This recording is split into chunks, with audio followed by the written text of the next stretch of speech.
ये पूरा मामला क्या सब मोडस ऑपरेंडी इन लोगों का किस तरह से था और कैसे आपने ट्रैप में आए? जयपुर पश्चिम में पिछले कुछ दिनों से आगजनी की जो जगह जगह घटनाएं हो रही थी, फैक्ट्रियों में आग लग रही थी, उन घटनाओं के संदर्भ में हमने देखा कि कुछ घटनाएं जो है बड़ी संदेहपूर्वक थी। इस संदर्भ में श्रीमान कलेक्टर साहब को भी ये निवेदन किया गया कि हमें इन घटनाओं की ऑडिटिंग करानी चाहिए ताकि स्पष्ट कारणों का सामना हो। समस्त थाना अधिकारियों को भी इस बाबत निर्देशित किया गया कि कुछ संदेहपूर्वक चुनिंदा घटनाओं का संज्ञान लेकर आसपास के कैमरा फुटेज, मुखबिर तंत्र इत्यादि को विकसित करके इन घटनाओं के संदर्भ में अगर कुछ संदेहपूर्वक है तो उस चीज़ को हम सामने लेकर आए। इसी क्रम में करधनी एसएचओ हरीश सोलंकी को एक महत्वपूर्ण इनपुट प्राप्त हुआ, जिस इनपुट को आगे मुखबिर इत्यादि के माध्यम से उन्होंने तस्दीक किया, कैमरा इत्यादि से उस चीज़ को देखा तो ये पाया कि दो संदिग्ध लोग इस तरह की आग लगाने की घटनाएं कारित कर रहे हैं। इन लोगों का जो मूवमेंट और इनका जो रूट मैप तैयार किया गया उसमें आग लगाने की घटना जहाँ हो रही है वहाँ इनका आना, फिर फायर स्टेशन की तरफ संदिग्ध मोटरसाइकिल में जाना, ये सब पाया गया। इसी क्रम में जब मुकदमा दर्ज करके इन पर कार्रवाई हुई तो दो लोग, विजय शर्मा और राहुल यादव, इन दोनों को ही करधनी पुलिस द्वारा अरेस्ट किया गया है और बीएनएस की 324 और 326 धाराओं में इनके खिलाफ मुकदमा दर्ज किया गया। अभी तक इन्होंने 3 वारदातें करधनी थाना क्षेत्र जो सरना डूंगर फायर स्टेशन है उसमें ये अस्थायी फायरमैन और ड्राइवर के रूप में कार्यरत थे, जिसमें ठेकेदार के मार्फत ये लोग लगे हुए थे।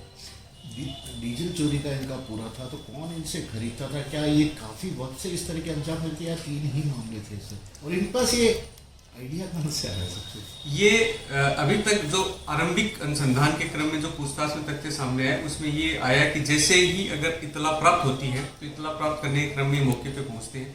उस दौरान कई सारे पंपिंग का कार्य भी उस पर्टिकुलर वाहन से होता है, पहुंचने के दौरान भी डीजल खर्च होता है। ये देखा गया है कि आग लगने की घटना और आपदाओं की स्थितियों में उस डीजल के लेखा हिसाब किताब में गड़बड़ी करने की गुंजाइश की संभावना को इन्होंने देखते हुए उसको एक्सप्लॉइट करने की कोशिश की ताकि अधिक मात्रा में डीजल बटा के उसको बाहर बेचा। कहाँ इन्होंने बेचा, कितनी मात्रा में इन्होंने गबन किया, उसके मामले में अभी अनुसंधान जारी है। अभी तक के जो अनुसंधान हुआ उसमें 3 मामलों में इन्होंने आग लगाई जो पिछले साल अक्टूबर से संभवतः कार्यरत हैं इस तरह की आगजनी। अन्य इन्होंने कहाँ की है उस संदर्भ में कड़ी अनुसंधान इन आरोपियों से की जाती है। किसी कौन से सर 3 घटनाएं हैं, कितना नुकसान वहाँ पर हुआ? उसमें औसतन जो है 4-5 लाख से लेकर 10 लाख तक का नुकसान हुआ है। अभी उस नुकसान का भी एनालिसिस किया जा रहा है, फैक्ट्री मालिकों से इस संदर्भ में बातचीत की जा रही है। ये सरना डूंगर जो इलाका है उसकी बीट का फायर स्टेशन था जहाँ ये घटना है। सर क्या आपके लिए भी ये शायद सरप्राइज था कि सर्दियों के मौसम में बार आग लग रही है, पर्टिकुलर इलाके में लग रही है और पर्टिकुलर ये 2 लोग ही सबसे पहले पहुंच जाते हैं?